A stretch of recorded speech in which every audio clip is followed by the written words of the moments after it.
Hey, beautiful people, hope this finds you all well. I have quite a journey, we have quite a journey for you today, and one that is very dear, very dear to my own heart.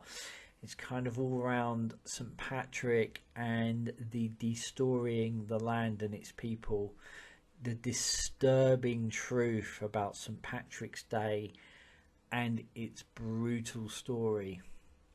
It all seems harmless enough, dressing in green, waving a shamrock, drinking copious amounts of beer made from stale bread while listening to a really alive fiddle and pipe reel.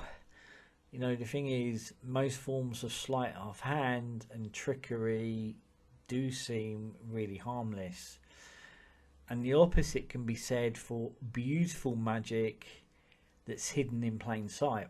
Take a birthday cake full of candles and we're told to make a wish. We close our eyes, we take a deep breath, we make that wish, we blow out those candles whilst those that love us gather around us and look on. It's a timeless ritual, and in fact, one of the oldest forms of candle magic. As I say, beautiful magic hidden in plain sight.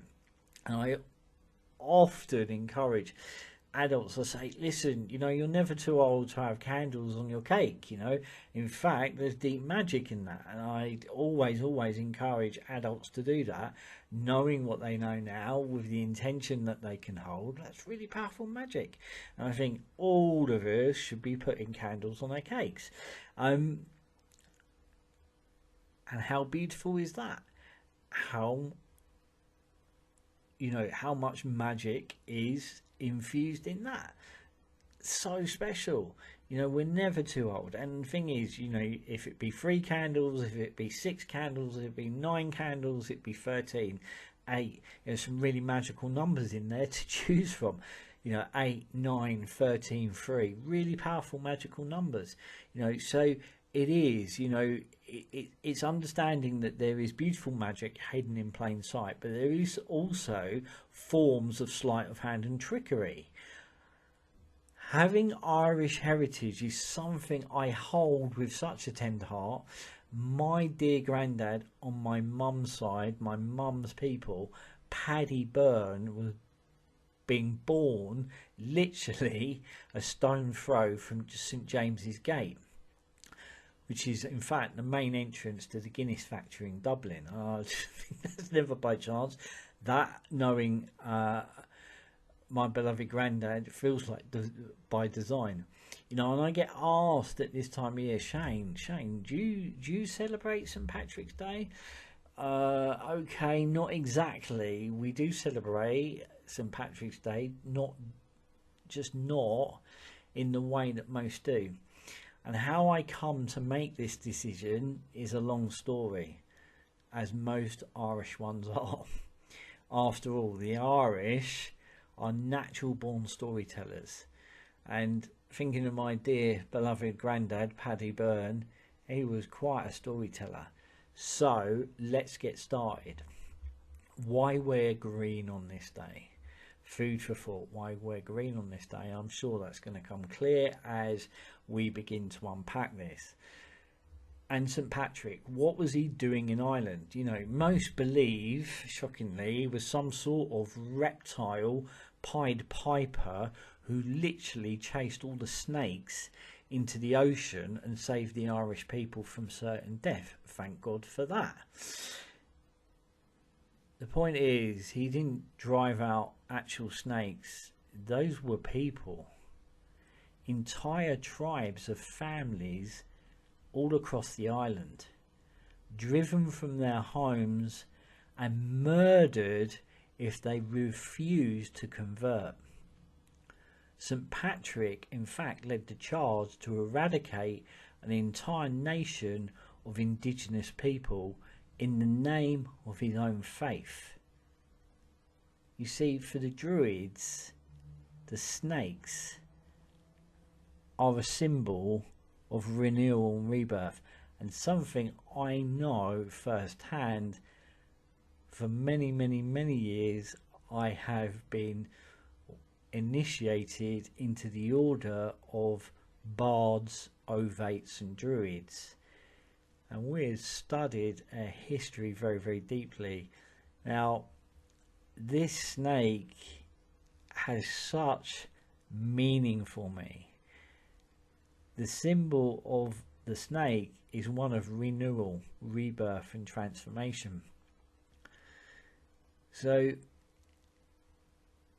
your thing is, they were told to join or die was the choice that they were given by the Roman English, who come to claim their land in the name of their Holy Father, ripping them away from their very own land. And of course, many chose to fight, and all were eventually killed or converted. Some made it to the outskirts or across the sea, and many went into hiding elsewhere in the surrounding tiny islands. Sadly, the culture all but died off completely as a result. And in recent years, my dreams have pieced together the threads of time, deep, powerful dreams revealing my beloved ancestors and the deeper meaning to the snake. So, not all that long ago, 3-4 years ago, a little bit beyond maybe, I had a dream, a really powerful dream, that I was walking along this trackway. And I knew, I don't know how I knew, but I knew I was in Ireland and I was walking along this trackway. And the further along the trackway I went, the further back in time I was going. People were walking towards me and I was walking the opposite way. The further I went back in time, their clothing changed. Very powerful. And some people would gesture hello, some people would just smile, others would just pass me by. After what felt to be a huge amount of time, I stepped off this trackway and went for a hedge. Okay, think about the metaphor here as well, and the symbolism and the literal aspects. Went through this hedge, and there I saw standing was this lady holding a blackthorn staff in a green cloak, fiery red hair, green eyes, all sounds very familiar, gazing up at the moon. She was gazing up at the moon, and she was whispering these words that felt like a prayer, as if she was praying for all those that had come, all those that had been, and all those were yet to come. So it was almost like this, you know, this sense of great spirit, great mystery, beloved ancestors, those that have walked before us and those that are yet to come. That's kind of the feeling it gave me. And a prayer that's very dear to my own heart. That was the feeling, as if she was singing for those that are yet to come. Which is really powerful. And in her hand, there was this left hand, there was this stone that I come to call the dreaming stone. And on it was etched this serpent, etched this snake. And she each evening would slip this stone into the river at night, placing it into the dreaming, and she was holding this prayer for those that are yet to come. Praying, weaving a prayer for her children's children. Okay? Those that are yet to come. And I could see that in so much detail, but most importantly, I could feel every bit of it. And I was thrown out of this dream very powerfully, and all these tears, it's just like, so much emotion moved through me, because I knew I had met a beloved ancestor, one of my mum's people, going back through time. So it's very hard for me to just look past the bigger picture. Okay, well, what had gone on, digging into the dark history of St. Patrick, because my belief was this ancestor was praying for those that are yet to come in a very, very, very troubled time within Ireland. You know, it's really, really powerful. So it's really, really kind of, to me, very, very first hand. And the fact that, you know, she was singing for, you know, for those that are yet to come. You know, the thing is, for me, I feel I am who I am because of her. You know, there is so much kind of heart that feels held within those prayers. When I see her gazing up at the moon, it just feels really, really, really powerful. And you know, it's this feeling of that ripple through time. You know, so in recent years, my dreams have pieced together the threads of time, deep, powerful dreams revealing my beloved ancestors. So it is hard to look past the bigger picture. You know, digging into the dark history of St. Patrick's Day, we uncover unsettling truths that St. Patrick himself, a figure often celebrated for his missionary work, played a key role in the Catholic Church's campaign to eradicate the earth-based traditions in Ireland. Those people were persecuted and subjected to horrific acts of violence. And I feel that when I think of my beloved ancestor weaving that prayer, she was weaving that prayer on a full moon in a very troubled period of time.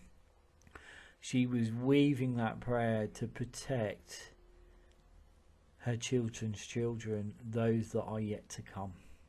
And I feel that, you know, I feel when I say I am who I am because of her, that she sung for me. Now in ceremony and ritual, when I light candles and I honor those that have come before me, I hold her very dearly, and I often feel her in ceremony and within ritual. And I feel blessed, absolutely blessed by her presence. You know, so St. Patrick and his followers, you know, committed crimes against those that walked those earth-based traditions, such as forced conversions and the destruction of sacred sites and execution of those that refused to abandon their beliefs. This was a brutal campaign, and it's a devastation caused by this religious crusade is a harrowing chapter in Ireland's history that often goes unacknowledged in contemporary St. Patrick's Day celebrations, and would, with all honesty, qualify as cultural genocide by modern standards. And that right now is heartbreaking familiar to what is going on around the world, even as we speak.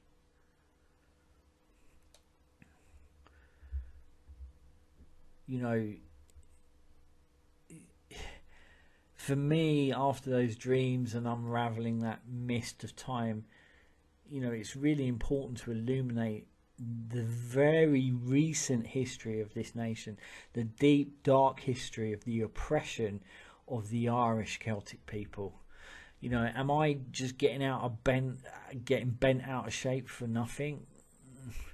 You tell me.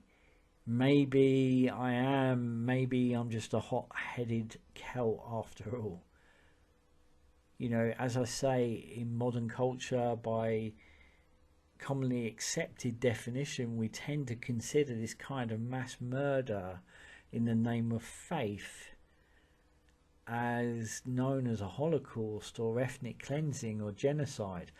And it does sound heartbreaking familiar to what is going on right now.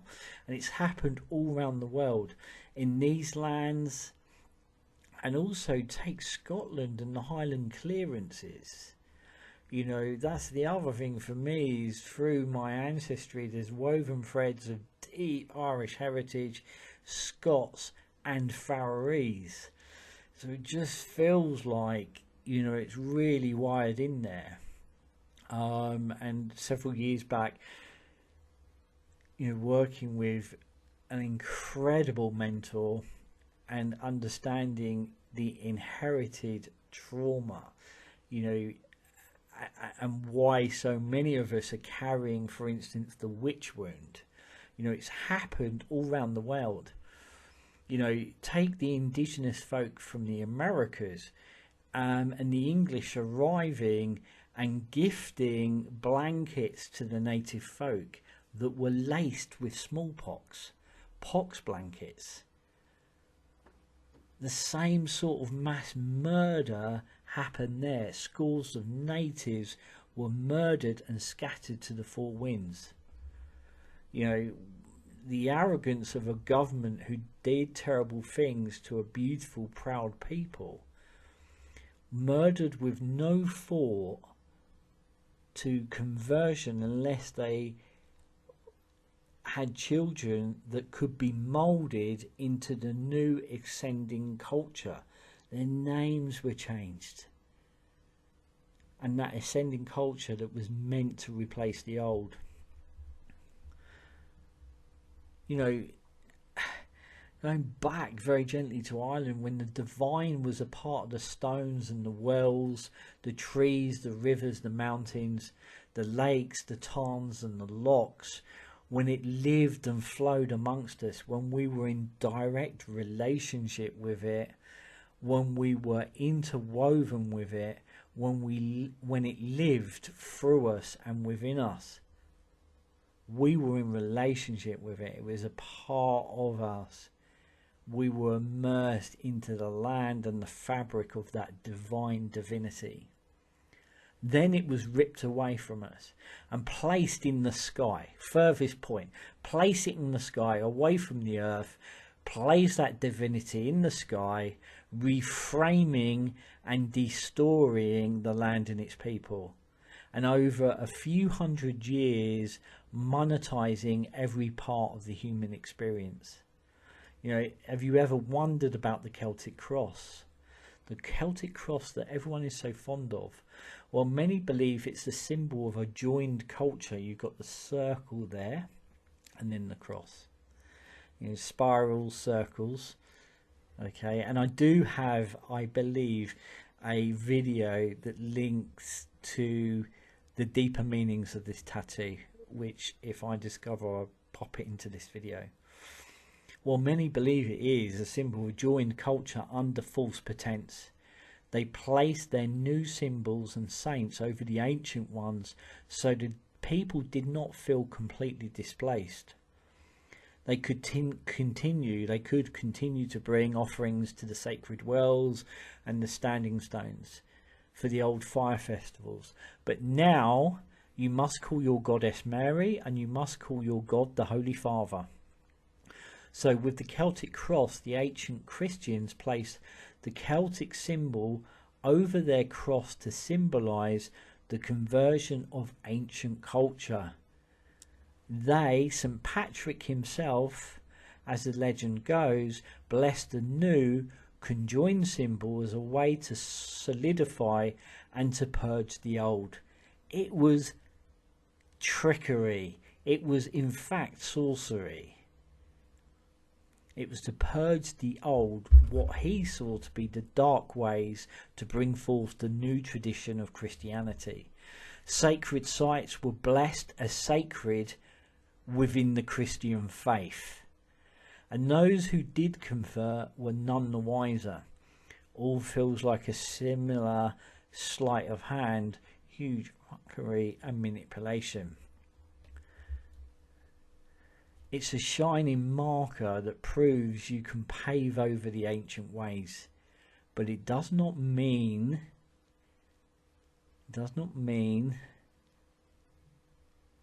they are destroyed. Yet to many traditional Irish people, as well as modern earth base folk. It's a symbol of the annihilation of an ancient people, and now for me in a way becomes deeply offensive. You know, the Irish were not only considered less than human, but also downright evil. And if you were a redhead on top of that, oh well, every misfortune in your village was blamed on you, because red hair meant you had the fires of hell within you. And if you didn't know that, look it up. We were talking about the witch wound. And it's interesting, isn't it, that our beloved Bridget went from the goddess Bridget to the saint. And of course she has fiery red hair. See what's unfolding here? So how I mark this day is to honour the struggle of those that come before us, my ancestors. And I will share these stories and teach and foster the truth that this holiday exists to celebrate the destruction of a native culture that we are a part of. But we can turn that around by seeing the good, by celebrating their sacrifices and the triumphs of the culture throughout history. And actually, I've got some really, really beautiful words here. I'm going to find them for you. We were slaves, we were tortured, and we were shamed. We were all but destroyed. And yet beauty, faith and power remains. And that is something so special to be celebrated. Yet we are in a cycle of return. We are being woven back into the centre, for this is how we move from harm to healing. I see a time where the churches become our concert halls and theatres, meeting houses, where the people gather once again, gathering in circles rather than in pews and straight regimented lines, and where the divine is once more in and amongst us all. Thank you for taking the journey with me. I would love to hear your thoughts.